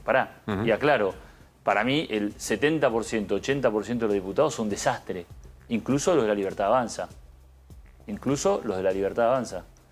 Pero la realidad que ir contra el Congreso es atentar contra la República. Si no queremos más Congreso, no queremos más República. Tenemos que redefinir el sistema que elegimos como argentinos y tenemos que rediscutir la Constitución. Digo, si vos ves lo que pasa en la justicia, es lo mismo. En la Ciudad de Buenos Aires, por ejemplo, yo soy legislador porteño, hay un fallo de la Corte que habla de la coparticipación. No se cumplió el fallo. Entonces tampoco ponemos en valor la justicia. Pueden ser un desastre los jueces, podemos discutir los jueces. Pero una cosa es discutir los jueces y otra cosa es discutir la justicia. Sí, claro. Entonces digo, me parece que hay que entender qué sistema queremos los argentinos. Yo quiero un sistema republicano, yo creo en la democracia. Mucha gente dio hasta la vida por defender la democracia. Entonces cuando empezamos a poner algunas cosas en discusión, ahí es donde entra la cuestión riesgosa. Y no es solamente el video este. Digo, pues este es un video nada más. No, esto es ahora, lo emergente de las últimas ahora, horas. después es donde empezamos a avanzar sobre los diputados, por ejemplo, del espacio de La Libertad Avanza, que tienen miedo, que no tienen la posibilidad de hablar. Vos me decís, che, ¿qué te diferencia? Mira, cuando fundamos La Libertad Avanza decidimos que el nombre era La Libertad Avanza. En el nombre está la palabra que le queremos reforzar, la libertad. Ahora, ¿creemos que los diputados, los funcionarios, La Libertad Avanza tienen libertades? ¿Vos crees que no? Yo estoy seguro que no. ¿Y de qué tienen miedo? Tienen miedo de que los echen del bloque, de no poder reelegir, de perder algunos beneficios que seguramente consiguieron, de ser hostigados. A mí durante todos estos días que yo tomé la decisión de salir del espacio o empezar a mostrarme diferente, que lo vengo haciendo hace tiempo, ¿no? Tomó estado público porque pasó algo puntual, fue un disparador lo de Diana Mondino, donde yo me expresé y hizo mucho ruido. Me llamaron justo de un medio, me preguntaron, yo contesté, escaló y todo fue escalando. Mi decisión era, ya estaba medianamente, yo tenía un deadline ya asumido, que era yo no voy a ir más allá de un año dentro de un espacio donde no me siento cómodo, voy a plantearlo. Eso se precipitó. Y la realidad me llamaron durante la semana recomendándome que no me vaya un montón de personas. Porque Milei mide bien, porque van a ganar las elecciones de vuelta, porque meten goles. ¿Porque te todo podían el día. hostigar? ¿Tenés No. algún temor de que te De alguna sigan? manera... Ni siquiera por el temor, por conveniencia. Y yo dije, yo no vengo acá por una conveniencia personal. O sea, tu decisión no es de rosca o No. exigiendo una rosca. Pero yo no vengo a analizar mi decisión en relación a si me conviene o no me conviene. Yo no hago política para qué me conviene y qué no me conviene. Yo hago política para poder plantar lo que creo que aporta de verdad, mis ideas, mis discusiones. Y además, una cosa más importante todavía, yo cuando se vaya este gobierno y el gobierno de después y el anterior, voy a seguir viviendo en Argentina. Voy a seguir viviendo en el mismo lugar donde vivo y voy a seguir mirando a mi familia, amigos, a todos a los ojos. Entonces, si yo veo que hay cosas con las que no hay forma de que coincida, ese lugar ya no es el mío y voy a dar un paso al costado, me convenga o no. Digo, no me interesa. A mí me llamó diciéndome, tenés que devolver la banca, porque la banca es de La Libertad Avanza. Bueno, primera definición. Yo a Milei no le debo nada, Milei me debe a mí. Porque yo lo fundé y puse todo lo que tenía que poner. ¿Milei te debe a vos? Por supuesto, a mí Milei no me dio nada, yo no le pedí nada a Milei nunca. ¿Pero qué te debe Milei a vos? Digo, por lo menos agradecerme todo lo que yo hice para que Milei le vaya bien y a este gobierno le vaya bien. Tener altura en mis críticas. Yo no doy golpes bajos, yo planteo diferencias de política pública. Y en tercera instancia, la boleta que me hizo a mí ser legislador es una boleta que encabezaba yo, no estaba el apellido de Milei en mi boleta, y un espacio que decía La Libertad Avanza y fui uno de sus fundadores. Entonces yo no le debo nada a nadie. Y si así todo tengo que dar un paso a costado y dejar mi banca, lo voy a hacer feliz de la vida, porque estoy orgulloso de la persona que soy. Eugenio, gracias por haber venido. No, gracias a usted. Que estés muy bien, seguiremos charlando, por supuesto. Gracias. Quiero saludar al señor Pablo Ibáñez, que hoy no le tocaba aquí en piso, pero sí nos da una mano para analizar algo importante que se juega mañana en el Congreso Nacional. Tiene que ver con el tema presupuesto. ¿Qué haces, Pablo? ¿Cómo te va? Buenas noches. ¿Cómo andas, Pablo? ¿Todo bien? Sí. Horas decisivas porque mañana se tiene que tratar en comisión, tiene que haber un dictamen para que se trate posiblemente el jueves en el recinto de diputados. Falta que dé la vuelta porque debería llegar al Senado, por eso hay una cuestión de velocidad, porque el 30 de noviembre termina el periodo de sesiones ordinarias. Ya hay un dato ahí para mirar, porque lo hemos dicho en otras ocasiones, el gobierno no parece demasiado predispuesto a extender las sesiones en el Congreso, por lo tanto habría una primera instancia de tratar de resolver cuanto antes, todo antes del 30 de noviembre. Pero Sí. ¿qué pasa? Hay tensiones con el presupuesto y hay una gran trampa respecto al presupuesto, porque te topás con un factor un poco paradójico. El gobierno, que es el que mandó el presupuesto, parece el menos interesado en que el presupuesto efectivamente salga. A ver, para si soy un poco más claro. Esto se dijo muchas veces, ¿no? Que los gobernadores preferían un mal presupuesto, pero presupuesto al fin, para que no haya discrecionalidad. Y la duda sobre si el gobierno realmente quería un presupuesto o quería seguir trabajando discrecionalmente. Mira, el gobierno quiere un presupuesto, pero quiere su presupuesto. Sí. El gobierno quiere el presupuesto, pero es el presupuesto que hizo Luis Caputo en Economía, lo envió al Congreso y quiere algún retoque menor que no modifique sustancialmente. Pero no lo quiere negociar. Ese presupuesto. Ahora, no quiere negociar el presupuesto y no quiere que le impongan factores externos los gobernadores o los bloques opositores amigables. Ni hablar, digamos, lo que es la oposición que está más en las antípodas, como es en este caso Unión por la Patria. ¿Cuál es el punto? El gobierno se está enfrentando a un doble planteo. El planteo de lo fiscal, porque las demandas de los gobernadores suponen alguna flexibilidad fiscal, pero también está jugando en instancia política. El gobierno en cada duelo con el Congreso está diciendo yo mando y se hace lo que yo quiero. Por eso, en todo caso, si hay una ley que sale, yo la termino vetando, impongo. Hay una pulseada de orden político que hemos charlado más en varias ocasiones. No tanto es la cuestión fiscal de los números, que sí es muy importante, pero detrás de lo fiscal está la decisión política de ver quién dispone el presupuesto que existirá en el 2025. ¿Y mañana puede haber dictamen? En la Argentina. Mañana puede haber dictamen. Hay dos dictámenes en danza, el del oficialismo, que es el de La Libertad Avanza.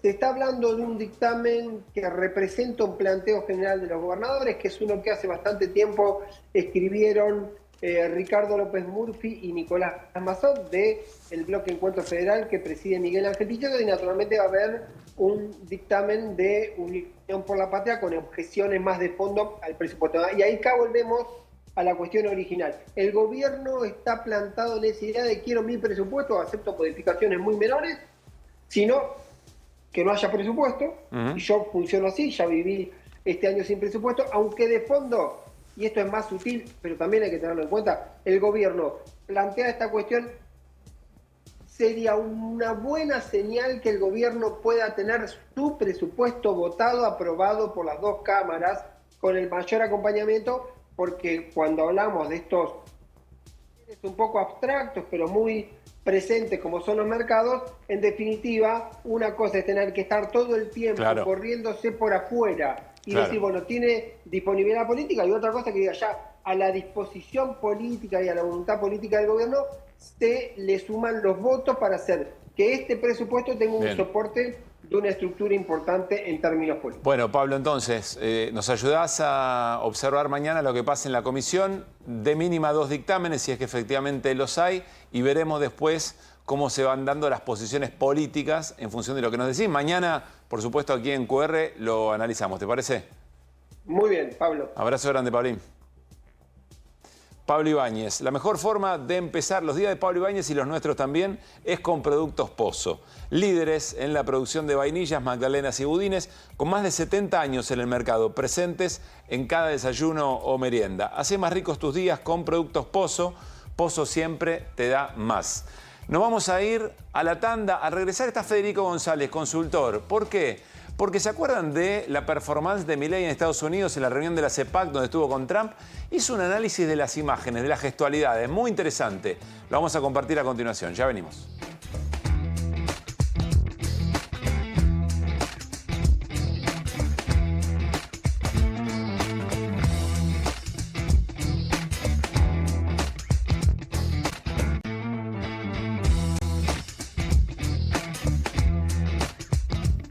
Muy bien, seguimos en QR, último bloque hasta las 11. Vamos, está Federico González con nosotros, consultor, con un desafío, tratar de traducir en dibujos, si ustedes quieren, o en representaciones gráficas, el discurso de Javier Milei en Estados Unidos en la CEPAC, ahora cuando fue a saludar al ya electo presidente Donald Trump. Federico, ¿cómo te va? Buenas noches. Muy bien. Gracias por estar acá. Gracias por invitarme. Ahora vamos a ver algunos ejemplos, pero ¿por qué te propusiste esto? ¿Qué sentís que estaba faltando? Mira, en una época, en una era en que necesitamos captar la información de una manera rápida y razonablemente profunda, que son dos, digamos, valores antagónicos. Sí, claro. A mí me parece que el pensamiento visual siempre ayuda a la comprensión. Y esto no es que, primero, esto yo lo hice con el discurso de Javier Milei, pero lo hice con otros discursos. Sí. Lo vamos a empezar a hacer como consultora. Y esto sería el equivalente a... Si queda alguna duda, te lo muestro con un dibujito. Con un dibujito. Nosotros tenemos un segmento, o te hago un dibujito. Bueno. Claro, estamos el en la segmento de misma. QR. A ver, vos sentís que no son suficientemente... Ahora vamos a los ejemplos, pero ¿qué sentís que pasa con los discursos de Javier Milei? ¿Se les presta atención? ¿Se los comprenden? ¿Importan? ¿No importan? Mira, está buena la pregunta, porque también quiero hacer una aclaración. Yo no hago esto porque pienso que los políticos dan discursos que no se entienden y entonces yo pretendo ayudarlos. No es esa la idea. Sí. A mí me parece que lo que dice Milei es bastante claro.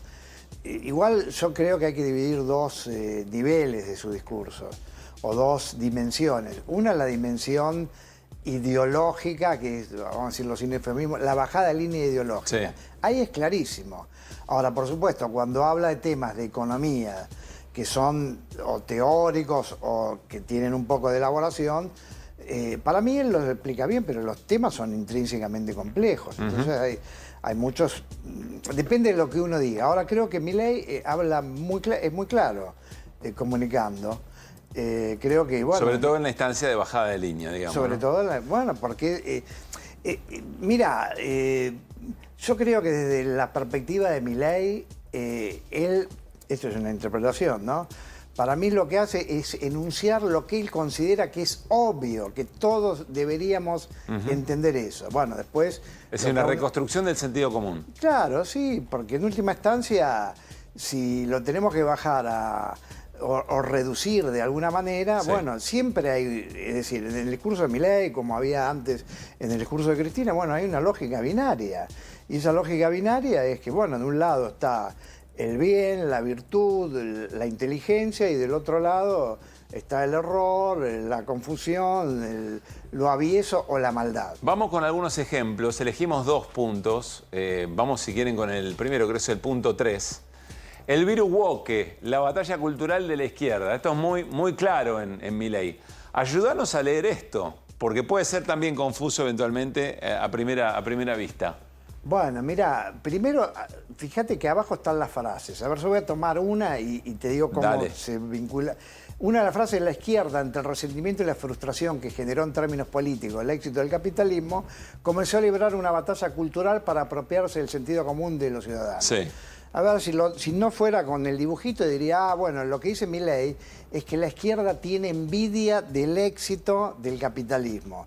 Entonces, como tiene envidia del éxito del capitalismo, le voy a hacer la vida imposible al capitalismo. ¿Y cómo? Bueno, a través de los movimientos de justicia social, a través de la corrección política, que es como una especie de super shock que te dice lo que tenés que decir, lo que es política. Ahí es todo lo que está dentro de virus woke, ¿no? Exactamente. La política de identidad de género. La política de identidad de género, la cultura de la cancelación. Bueno, entonces vos fíjate que acá eso no es estrictamente político, es lo que Milei dice que es la agenda de la izquierda, como perdió. Te estoy diciendo lo que dice Milei. Sí, está claro, está claro. O no. Como la izquierda perdió en el terreno en donde se jugaba el verdadero Como partido. el muro de Berlín se cayó para allá. Entonces, bueno, la seguimos por otro lado, que es por el camino cultural, que eso sería un gran cipunto. Incluso ahí mete a los artistas y demás, ¿no? Claro, que fueron contaminados o cooptados por el virus woke, que bueno, que tiene una serie de dimensiones, ¿no? Y si lo vemos en el otro diagrama, acá está el concepto de batalla cultural. ¿Cuál es la batalla cultural de la izquierda según Milei? Bueno, primero que hay un capitalismo exitoso y entonces, bueno, eso provoca resentimiento y frustración. No me gusta, me siento menos, los ricos, ¿por qué? Y yo soy chiquito y débil, pero me voy a luchar. Bueno, ese sería para Milei el discurso de la izquierda. Eso, traducido a las instituciones, es cómo transformamos eso en un accionar político. Claro. Bueno, llevando a las instituciones, a las escuelas, a las universidades, etcétera, etcétera. Bueno, es decir, te está mostrando cómo el progresismo, la izquierda, lo que él denomina el socialismo, el comunismo, trabaja la batalla cultural a partir de esta situación. Perfecto. Y además ahí está el concepto de virus, que eso, permitime que haga una digresión. Hay un tema, una autora muy interesante, que escribió un libro que se llama Memética, que no tiene que ver con los memes, como los conocemos nosotros, sino con los memes como una analogía con los genes. Ese libro, bueno, no me acuerdo cómo se llama, Susan Blackmore, lo que dice es que la cultura tiene la misma lógica de propagación que cómo se multiplican los sistemas biológicos. Es decir, el gen, y esto está basado en el libro El gen egoísta, lo que quiere es replicarse, hacer copia. Bueno, en el mundo cultural, para Blackmore ocurre lo mismo, pero la unidad no es el gene, es el meme. El meme se replica como si fuera un virus, tiene la lógica del virus y bueno, y se expande. Con ánimo de reproducir el sentido que contiene. Exactamente. Muy interesante. Vamos a otro ejemplo, miren. Ciudadanos libres versus los ciudadanos enemigos de la libertad. Acá hay claramente está lo binario, ¿no? Lo dicotómico. Ayúdanos a leer esto. Sí, bueno, mirá la frase.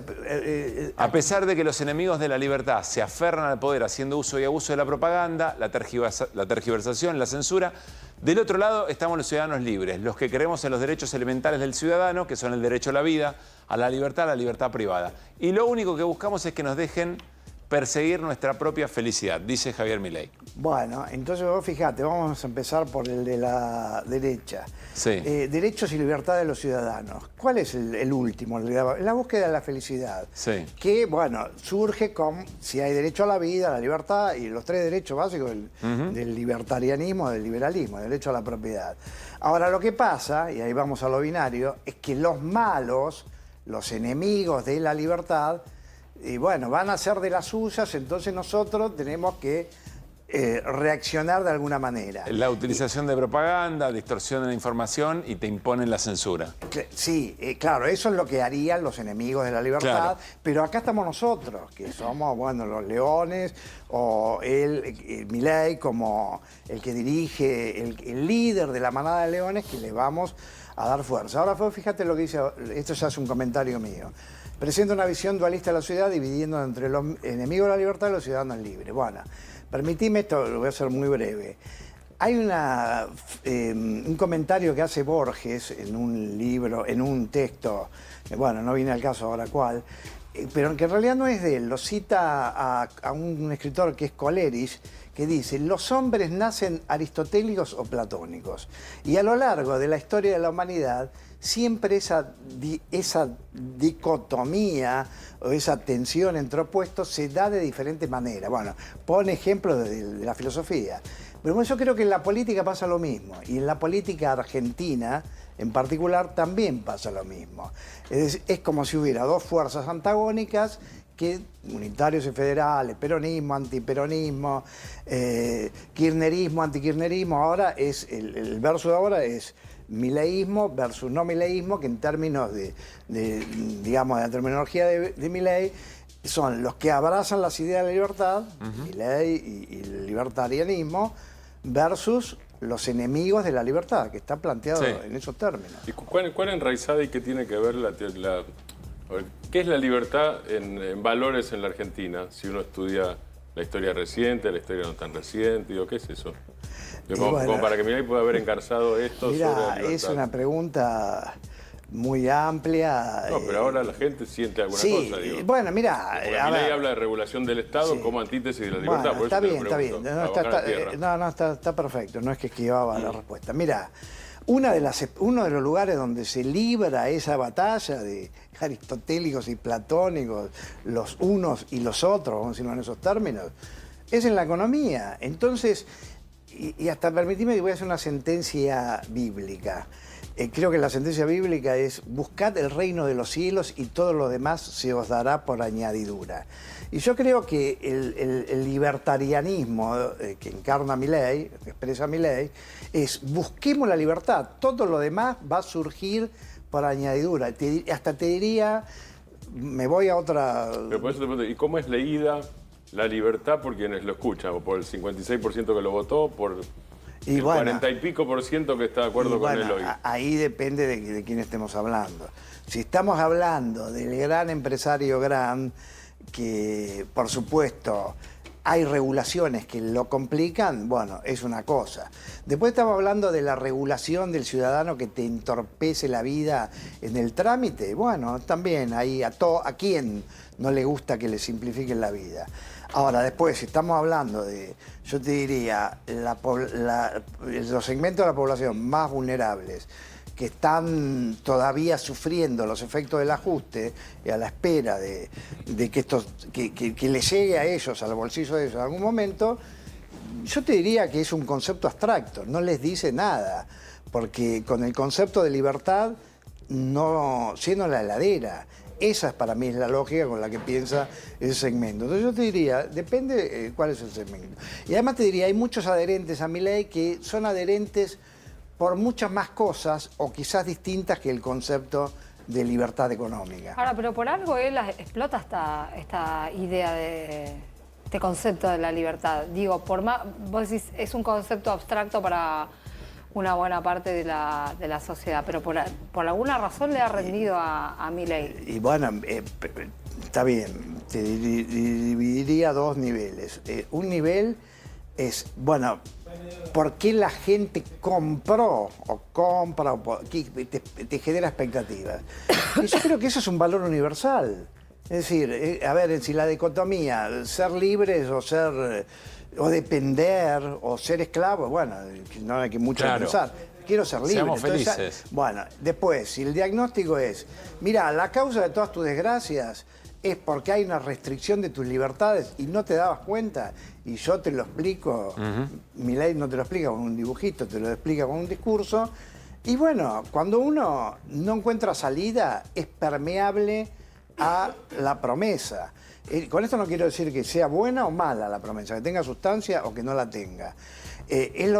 Mira, yo recuerdo que hice una vez un análisis en la época de la campaña, y bueno, para mí había muchas líneas para explicar el fenómeno Milei, pero una línea es la figura de que hay alguien que está como caído del sistema en una plaza solitario y padeciendo un domingo de depresión. Hasta que viene un grupo de evangelistas y empiezan a hablar de que si estás solo, estás triste, pero Cristo puede entrar en tu corazón. Entonces, si vos estás muy necesitado y muy dolido por tu existencia o por tu economía, y bueno, es como esa es población en riesgo para comprar o ilusionarte. Entonces, eso tiene la lógica de cualquier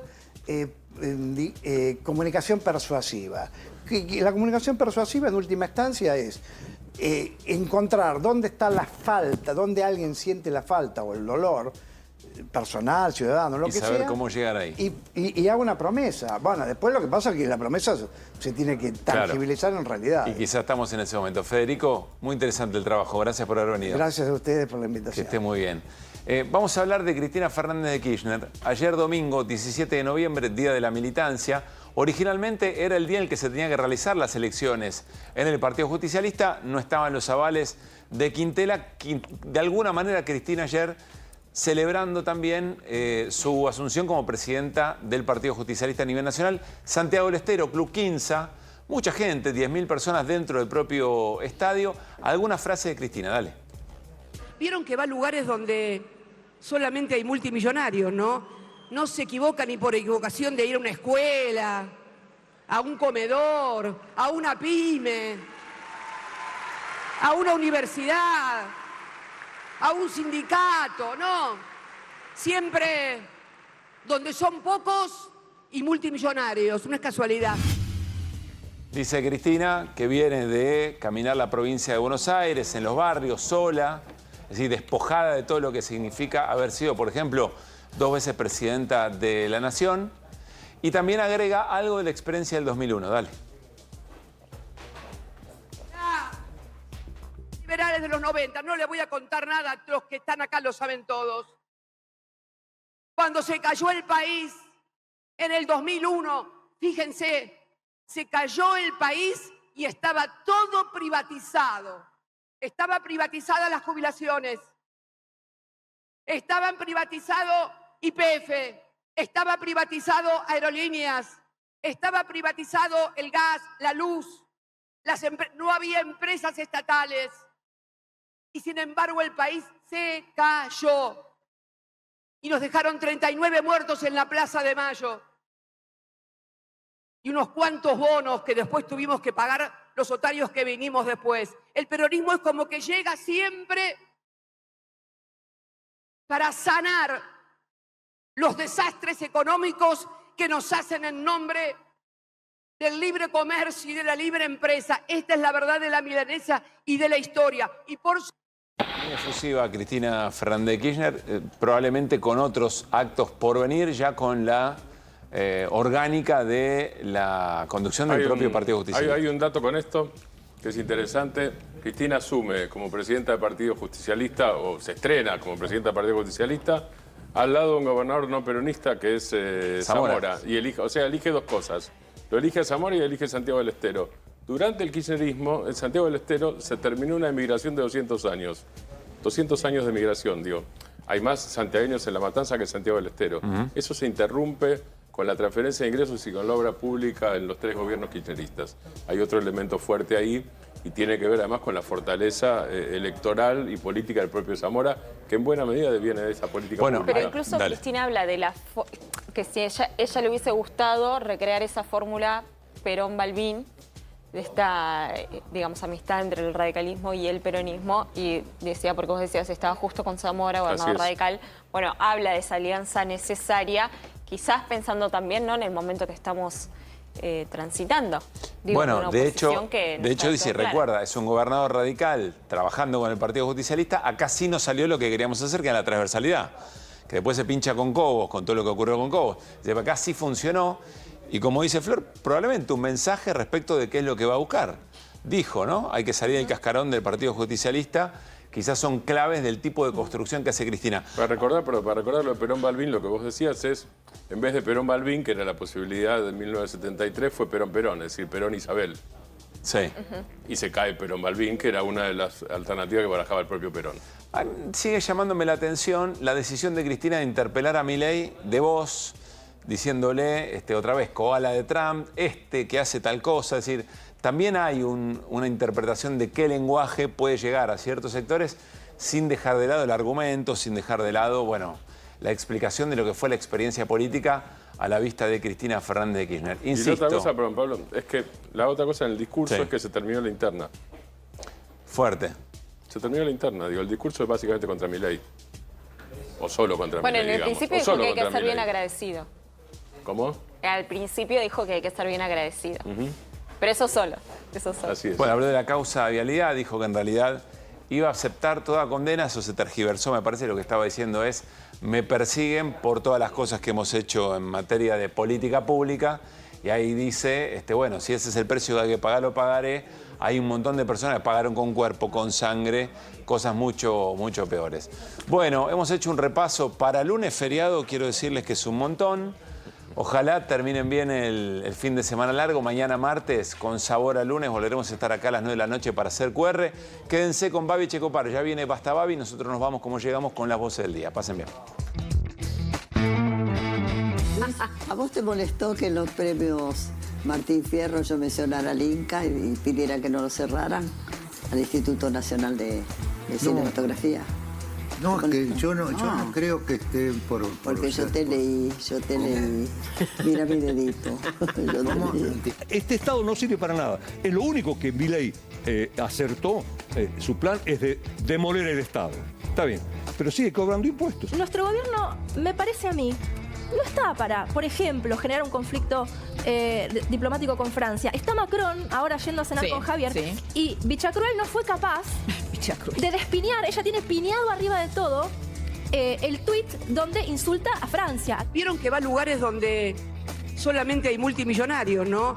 No se equivoca ni por equivocación de ir a una escuela, a un comedor, a una pyme, a una universidad, a un sindicato, no. Ahí tenés a Lula da Silva.